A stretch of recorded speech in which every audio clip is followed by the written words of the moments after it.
mga apostoles. Sa unang na libro ng akong insulat, linsay-say ko ang tanan ng mga buta na hinihimo ang ituto ni Jesus. Halin sa puso niya sa iyang buluthuan, tugtog sa adlaw magida na siya palagi. Sa wala pa siyang padala, sa ibabaw, may higilin siya sa mga kulungan. Paagi sa dahog sa Espiritu Santo, sa iyang ipili ang mga apostoles. Sa sulod sa 40 kaadlaw, sa tapos ang iyang pagkamatay, nagpakita siya sa ilang sa madamong na beses. Ebanghelyo inmention nga isa sa mga timaan sa pagtuo. One of the signs ng ating pagtuo, ang pagtuo sa pagkabanhaw. Namanggo, nagatuo wala kita, ngayon ang atong butol, na napatay, pagkabanhaw. Mga pagtuo, pagdakong at pag-iuma. Hindi na natin papalitawan ng pagtuo sa sining resurrection. Hindi na natin papalitawan ng pagkalo sa tanan. Diyos na wala sa limit sa iyang kaugalingon na ngin tao. Naging subject niya kaugalingon sa limitasyon sa tao. Nakabalo ba kita sa tanan? Hindi.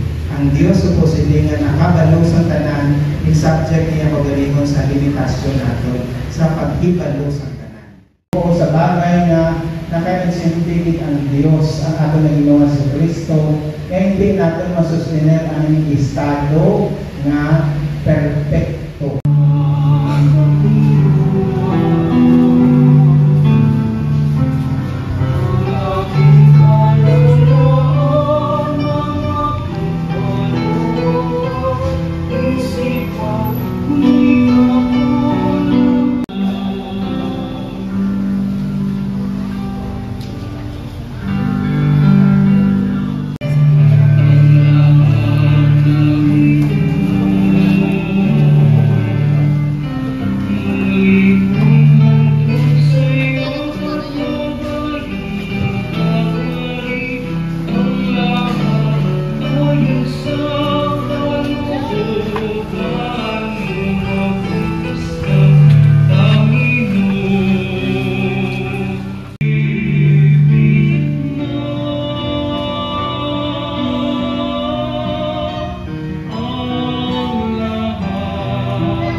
Makita natin siya liwat na magalipay kita siya naman.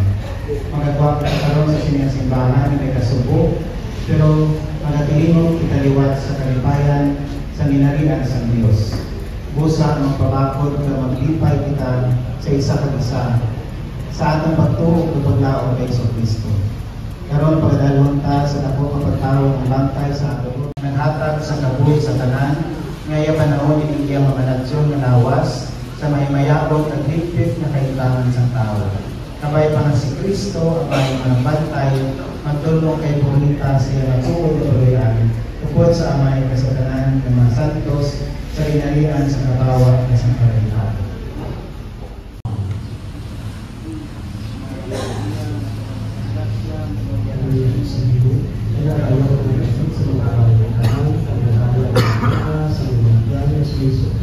Sa pagkakaingaran ng isa sa Diyos, hanggang po kami ang sasala, yan at sa oras sa aming malakay. Amen.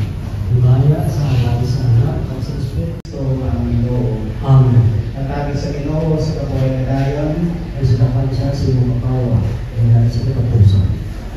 ang Ginoo yara sa inyo. Kagyaraman sa iyo. Pagbendisyonan kamo sa Dios na mga galahong sa tanan, amay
Sa buhay kong ito, tanging pangarap lang ang iyong pagmamahal ay makamtan.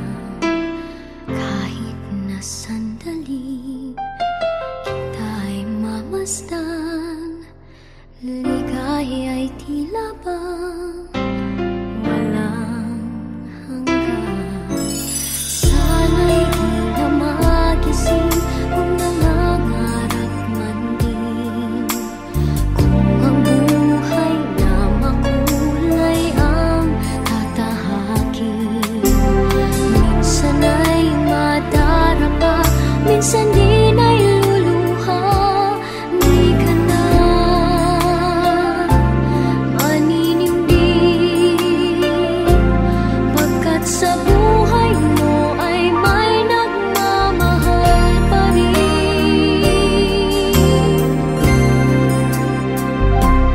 Ingatan ka, aalagaan ka, sa puso ko ikaw ang pag-asa. Sa ating mundo ay gagabay sa'yo, ang alay ko'y itong pagmamahal ko.